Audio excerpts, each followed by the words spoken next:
Hello friends, Heidi here from Rain Country. God is good all the time, and I'm here for another Monday This and That vlog, which is a weekly video I do to answer questions that have come in the last week, give you some updates of things going on around here, and whatever I feel like talking about. So let's get to the topics of today, and I'm going to start off with talking about eggs.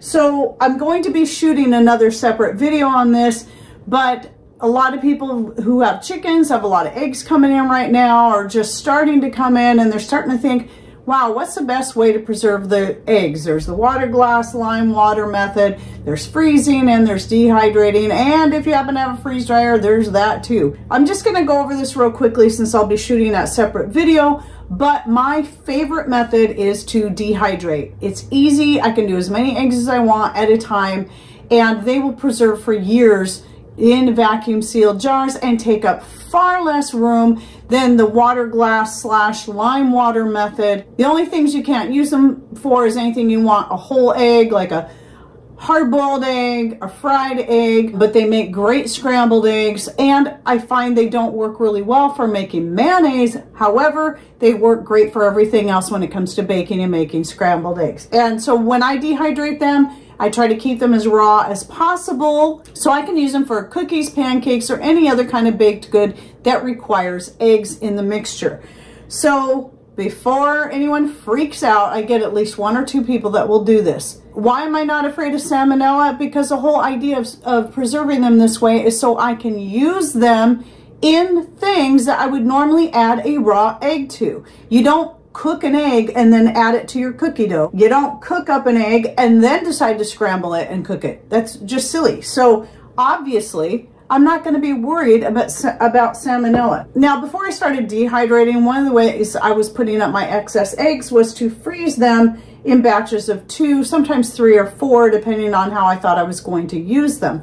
I started off, this is back when I first still had my stupid food saver, and I was using those expensive dumb bags, but that did work pretty good for at least a year or 2. Then I switched over to the breast milk bags, thought I'd try that, and then I switched over to the little 4-ounce jars. However, other than maybe keeping a couple of jars of eggs that I preserved that year in the freezer, I won't be using this method anymore, because it doesn't matter what I freeze them in, they only seem to hold a good flavor for a year. After that first year, they kind of they don't taste very good. When you cook them up for a scrambled egg, they just don't taste very good. So what I've been doing is getting a bunch thawed out now of the freezer, because these ones are actually from 2021, because with constantly adding to my flock now, I have not needed to freeze any eggs, and if I need to fall back on something, I've always got my egg powder. The reason I do like having at least a couple of jars of frozen eggs is just in case in the winter time, if I have no eggs coming in at all and I want to make a batch of mayonnaise, that is the one thing I found the frozen eggs to be best for. They work better than the fresh eggs, dehydrated eggs, or anything else. Just pulling out a batch of these eggs like this and making up some mayonnaise. But if I don't use them up within the first year, from now on, they get cooked and then given to the dog or the chickens. They don't seem to mind the flavor. They're not bad. These are fully thawed. I smelled them. They smell fine. I just know they don't taste very good. So again, this method I won't be using anymore. So even in the glass, they still take on a weird flavor if they sit in the freezer for too long. So that was just a real quick thing on that. And if you want to learn more about about other ways that you can preserve eggs and the reason why I won't do the lime water or the water glass method, and there's a few reasons why, and I'll go into more detail in that video, so be watching for that down the road.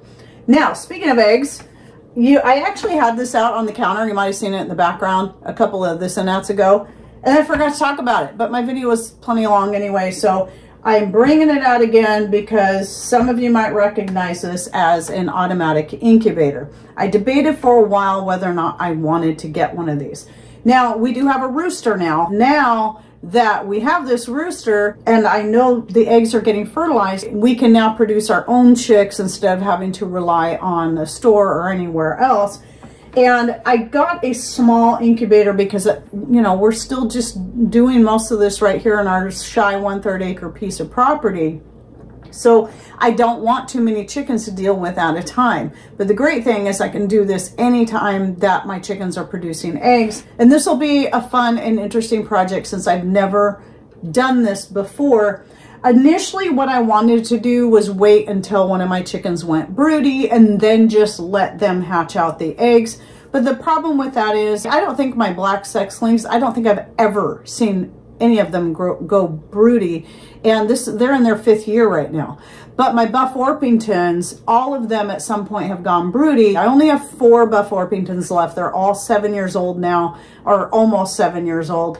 So 1 is laying right now. I'm hoping the other 3 will start. I'm kind of waiting for them to at least 1 more Buff Orpington to start laying before I jump into this. The one that's laying right now, she goes broody up to 3 times during a season.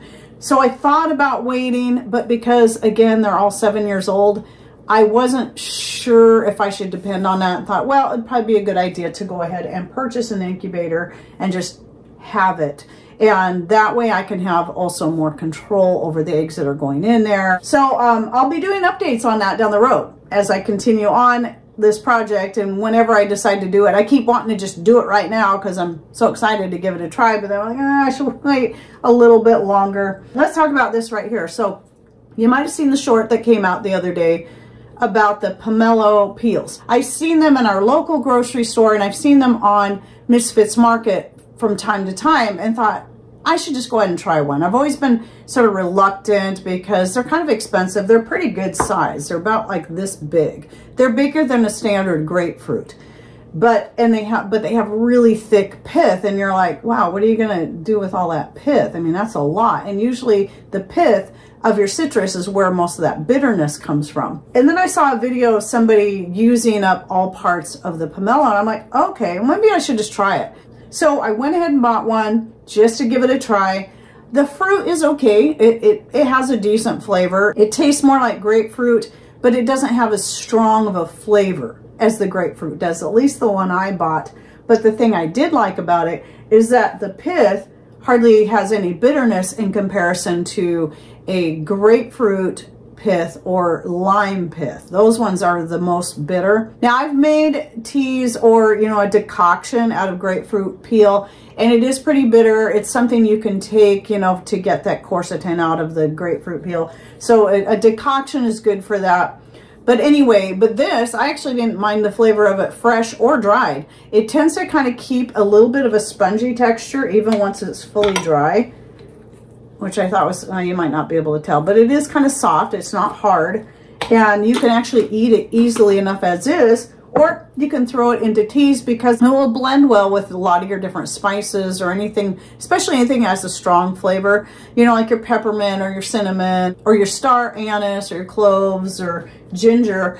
And that way you can still get the quercetin and the minerals by making a decoction with it. But if you're wanting the vitamin C and the vitamin A, obviously you're going to want to eat it while it's fresh, or even dehydrated, because I just dehydrated this next to the wood stove. So it, you know, it took about a full day for it to dry thoroughly, but it wasn't a high heat or anything like that. That means I'm going to preserve the vitamin C and A that's in there. And so I can eat it like that, and it's not too bad.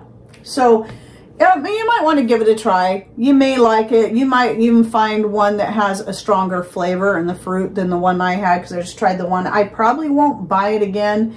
We prefer mandarins and grapefruit, pink grapefruit, more than this, but it was definitely a fun thing to try. So if what's holding you back, if you see them and you're like, well, man, they have so much pith in it, what am I going to do with all that? Just give it a try. You might find you like it, and it is, again, a good way to get some of those nutrients that are in there. Somebody was asking, well, what are they good for? Well, it's just the nutrient thing. So again, raw or freshly dehydrated, you're going to get your vitamins A and C, and then you'll have your minerals, whichever way you go with that. You'll have your potassium, magnesium, and calcium, and then the quercetin, and then there's the limousine, I think it's called, is one of the, I think it was a flavonoid, sounds like a flavonoid, but there's various other flavonoids in there that are just have really good health benefits. So that's just one of the things, you don't have to let something like that go to waste. So speaking of roosters, by the way, I do get people that still come in on both Rumble and in YouTube because they're new to my channel, and every so often they'll see the rooster that flies by. And he's in almost every one of my videos. Not all of the videos, but most of them. It was just something I added just for fun years ago, and I did a video on it. I don't have that video, I think, on Rumble, but it is here on YouTube. But it was just a fun little addition. And when I added him, of course, I didn't have a rooster back then, but we call him Randy the Rooster. So I just add him in there for fun in most of my videos. But now that I have a real rooster, it makes it even more cool to have Randy the Rooster be a part of my video. So it's just a fun addition. You know, sometimes kids like to watch my videos and they like to watch for the rooster. It's just a little extra I do just for the heck of it. And then I wanted to just kind of show how my fresh rosemary extract is coming along. So this is the one I did with a 1-to-1 blend of raw honey and homemade wine. And I wanted to bring this up again because I just had that video I had to take down that I put up in 2021, and I'd forgotten that I had talked about a certain substance that has since become illegal to talk about on YouTube. So I'm like, oh, I'm glad that somebody pointed that out in a comment. So I removed that video, edited it, and then put it back up. Well, the fun thing about that is it gets it back out there so people go, oh, wow. And some people think it's a brand new video. Actually, it's like 3 years old. But anyway, I still think it's, you know, it's a great list of natural antibiotics that I put together a few years ago because one of the ones I make is a natural antibiotic for any kind of infection. It doesn't matter what kind it is. But it's something that you take internally, and I usually use nasturtium leaves. And yes, you can use the flowers and the seeds and the stems. You can use all parts. I just use the leaves. The flowers I have other uses for. I cover that in my video on the benefits of nasturtiums that I'll link to down below. And I'll also link to the antibiotic one. If you want to see the video on natural antibiotics in its full form, you have to go to Rumble and see it. So you're either going to find it, if you don't see it, at the top of my Rumble channel, which is always linked in the description box. And yes, I have 2 channels, but one is my controlling one. The other one is the actual channel where you'll find all the playlists and the pinned videos. So for now, that video is at the top. And if it's not there because you come in late and you see this, then go to the playlist that says videos banned on YouTube, and you'll find it in there. So you can see in its full form and see what part I had to cut out for YouTube. So anyway, that's, you know, just to let you know, I do have, that's the main reason I started Rumble, so I could have a place to put videos that, you know, because the rules on YouTube just keep changing and changing, and they just keep adding more things that you can't talk about, and it's silly things. So being able to have a place where I can still put the information where people can access it is great. And by the way, if you're in France, yes, you can access Rumble if you have a VPN and route through another country. Some people don't realize that they can do that. I've had people from France tell me that's what they do. They just use their VPN and route it through another country. And so while I'm talking about that, let's bring up the thing about the notifications and the people being unsubscribed from my channel. Now, I put a post out recently of me wearing those crazy glasses, and which I just thought were a fun prop, and I saw them. I'm like, I gotta get those just for the heck of it, because that sounds like fun. So anyway, I decided I picked that picture and then just made another reminder to let people know, because for some reason people will see my community posts that are subscribed, but they won't see my videos. And some people, they get all the notifications, they see all my videos, they see all my community posts, and so they think everything's hunky-dory and I'm just making this stuff up. But if they would just simply take the time to read through the many comments that came in under that, especially that last post, a lot of comments, people saying they haven't seen my videos show up in their feed in months. Several people thought I had left YouTube or was taking a break. I've had people email me asking me, where are you at? They were all worried about me. It's because it's not just me. It's happening to many channels all the way across the board. I thought the reason it was happening to me was because of something that happened prior in regards to a video that was had a false accusation made against it by YouTube, and then it was promptly removed, and I didn't even have a chance to appeal it, and And so I spoke out against it, and that post got a whole bunch of interaction for a month straight. All day, all night, people were interacting with that post.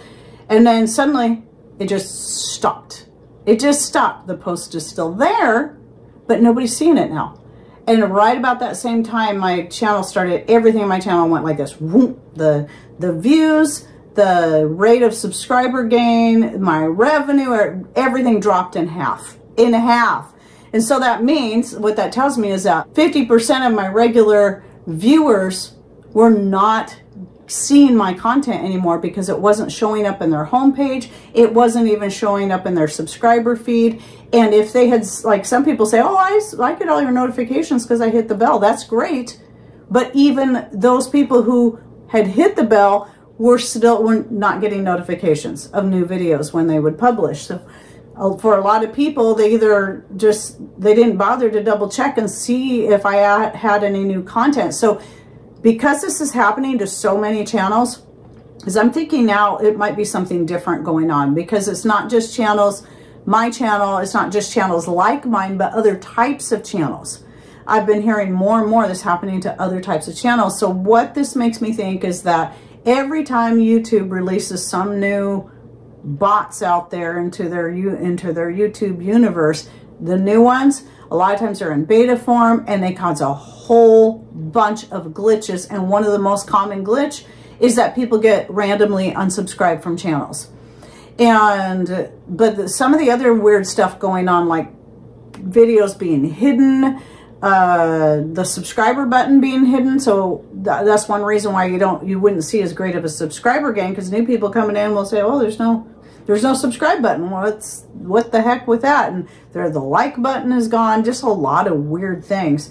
So that could be it. It might not be that some of us are just being punished. It might be that they need to iron out the kinks. But this has been going on for a few months now. So it's like, okay, are we ever going to get this fixed? But I say all this because some people did share that when they had that problem with getting the notifications or seeing the feed show up, if they were still subscribed, they would unsubscribe and then resubscribe, and then that seemed to fix the problem. So you can try that. Try unsubscribing and then immediately resubscribing and see if that helps. Because yeah, I'm still putting out 5 full-length videos a week, plus adding even more to that by putting out several shorts every week, sometimes as many as 5 or 6.